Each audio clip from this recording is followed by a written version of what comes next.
Hello hi everyone. তো চলো দেখাই আজকে কি রান্না করব। আজকে রান্না করব বিরিয়ানি। ওখানে আমি চাল ভিজিয়ে রেখেছি, আর এখানে মাংসটা ম্যারিনেট করে রেখেছি। আলু কেটে নিয়েছি, ব্রেস্তা ভাজবো সেই জন্য পেঁয়াজ কেটে নিয়েছি, আর কড়াই দিয়ে দিয়েছি সাদা তেল আর ঘি মিক্সড করে দিয়েছি। তো চলো পেঁয়াজগুলো ভেজে নিই। দেখো আমার ব্রেস্তা ভাজা হয়ে গেছে, আর সঙ্গে আলু বসিয়ে দিয়েছি ভাজার জন্য।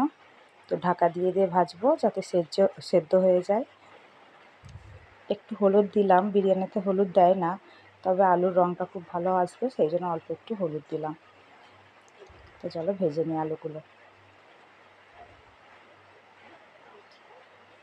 তো দেখো আলু আমার ভাজা হয়ে গেছে, আর ভাতও বসিয়ে দিয়েছিলাম পাশের ওভেনটায়, আর এখানে আমি মাংস কষছি।